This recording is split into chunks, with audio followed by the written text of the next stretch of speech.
ci atum 2017 ba ñu tegee loxo activiste franco-béninois boobule di Kémi Séba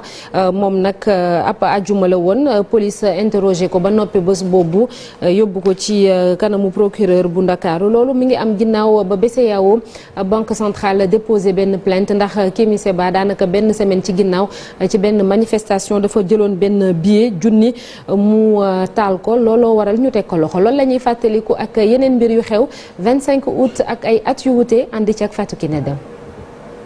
ñaar fukki parti politique ak juróom nag ñoo mànkoo woon ngir dooleel président Abdoulaye Wade ci kuréelam googe mu sampoon ñu duppee woon ko convergence des actions autour du président mu soxal nag nees war a taxawee ci 21e siècle bi mi ngi nekkoon ñaar fukki fan ak juróom ci weeru août 2001. kër gi ñu duppee Sonar ñi ngi ko sosoon ñaar fukki fan ak juróom ci weeru août 1980 li ko taxoon a jug nag mooy dooleel wàllu jiw gi jëm ci gerte gi waaye itamit dooleel baykat yi nekk ci àll bi.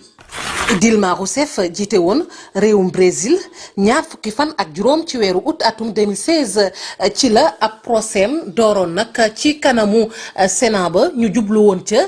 jële ko ca bopp réew ma. ñuy taxaw tey ci jëfuk activiste ba franco-béninois afrocentriste ba ñu gën ko xam ci Kémi Séba ñu tegoon ko loxo ñaar fukki fan ak juróom ci weeru août 2017 nag gannaaw bi ko police dégloo ginnaaw bi sax nag ñu jébbal ko procureur bu tribunal bu Ndakaaru jàpp googu nag mi ngi am gannaaw plainte ba banque bi di BCEAO defoon ci ASER jooje yemoo nag fukki fan ak juróom-ñeent ci weeru août. Kémi Séba nag yoroon bi yëpp 5000 lakk ko fang ñëpp di gis ci kanamu askan wi Ben Taleb Sow yore lépp lu soxal wàllu recrutement ak redéploiement ca FRAPP nag daanaka moo ko xàllaloon yoon ba ngir mu mën a lakk bi yëpp 5000 boobu moom mooy dellusiwaat tey ci yëf ya na mu demee woon. Kémi Séba jël benn def discours am wax CFA nan la ñuy tardale CFA nan la ñuy xoxatale CFA nan lay fexe ba suñ nooteel ci diggante su ñun ak France gën a yokk mu ne lii laa xalaat ci franc CFA jël billet bi jël briquet taal franc CFA bi ñu doon wax ne coow li bëriwu ci nit ñi duñ ci wax léegi nag nit ñëpp tàmbali ci wax li tax Kémi Séba jël billet bi taal ko li tax ñu setaan ko mu def ko xaalis kenn ko waru ko taal ñi naan d'accord nañ parce que franc CFA dafa war a jógee ça c'était un geste symbolique. Vraiment franc CFA nekkat au centre du débat am na en général luy choqué nit ñi dañ ciy faral di wax te loolu rek déjà c'est un premier pas dans le combat su ko defee ñu gën a mën a déglu ñun la mooy suñu revendication bien vrai que maa nekkoon trésorier bi ma dama nekkoon signataire lettre d'information bi ñu déposé woon pour def ma la manifestation man la woon ak sama benn frère ak Diab Thianko ak la coordonnatrice d'urgence panafricaine de l'époque ñu convoqué ñu je pense le lundi lañ ma woo xaw ma la mardi en tout cas man dama yoo xam dama am examen de jeudi du ma mën a ñëw donc avant dama def examen jeudi ngoon bi ñu dem foofu ñu enquête ñun ñaar parce que jàpp nekk fi woon mu ngi woon beneen mu ngi woon Kaolack donc man ak la coordonnatrice ñu enquête wax léegi ba ay 22h ñu notifié ma sama garde à vue ne dañ ma téye parce que man maa jël billet bi man maa jël briquet bi jox ko Kémi Séba loolu moo nekkoon la complicité juge bi nag malgré toute la pression le juge a décidé que même lii mën nañu ko stopper dara donc dafa def relax pur et simple donc loolu nag lu mu indi mooy depuis boobu ba léegi da ngay gis ne xeex ngir franc CFA dafa gën a amplifié wu parce que jour boobu c'était une victoire du panafricanisme mais c'était surtout une victoire de l'anti-impérialisme donc depuis boobu ba léegi da ngay gis ne xeex bi dafa gën a accentué mais nit ñi il se pose beaucoup plus de questions masse critique bi muy gën a yokk gis ngeen fi mu nekk nii ci France dégage tey soo leen gisee le t-shirt bi moo sol dañoo ne pour la souveraineté monétaire France dégage mooy France na génn suñu affaire monétaire Frexit France soit mën nañu abal zone monétaire bi wala ñun ñu abal ko franc CFA. L'acte de brûler un billet n'est pas puni par la loi. C'est brûler des billets qui est puni par la loi. Donc les personnes qui nous attaquent devraient faire preuve d'un peu plus d'alphabétisation et de renseignement sur le terrain du droit. voilà mi ngi noonu Chérif muy président urgence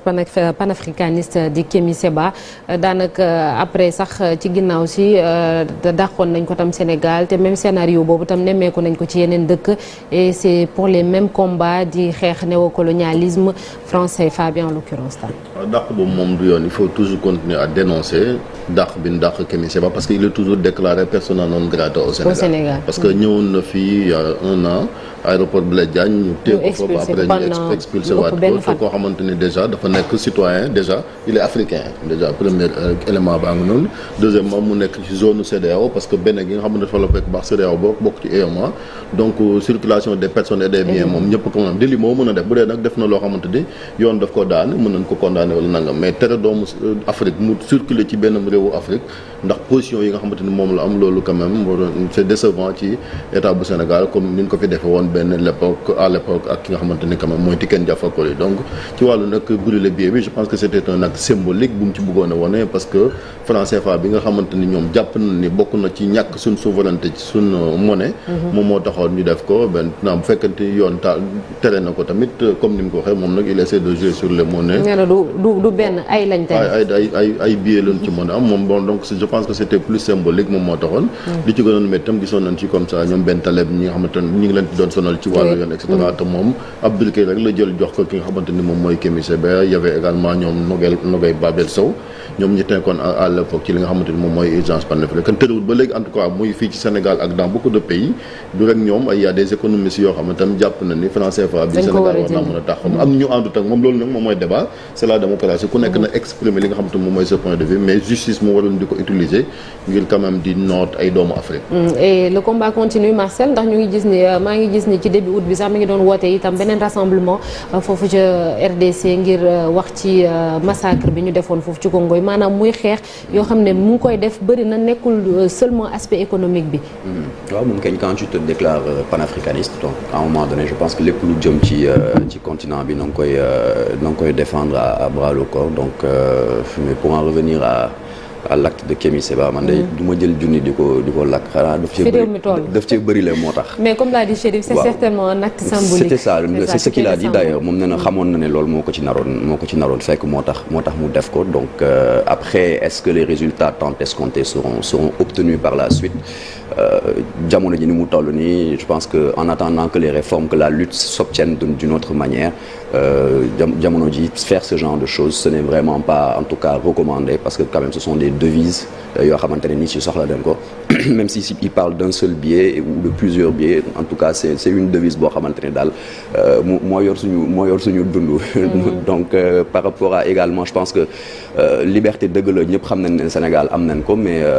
dugg ci benn réew alors que tu es quoi qu'on dise étranger nga fiy semer le trouble c'est tout à fait normal je me dis oui c'est un citoyen de l'Afrique oui mais il n'est pas sénégalais oui mais après il y a des réalités ça c'est autre chose loolu dañ koy wax nii mais on sait que pour mettre en place ce genre de circulation de personnes et de biens c'est très très difficile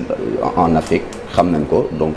je pense que tey c'est un étranger quand je le dis maanaam le Sénégal aussi a ses lois pour Tiken Jah Fakoly c'était la même chose mënoo bàyyi sa président réew ñëw ci président beneen réew di ci critiquer donc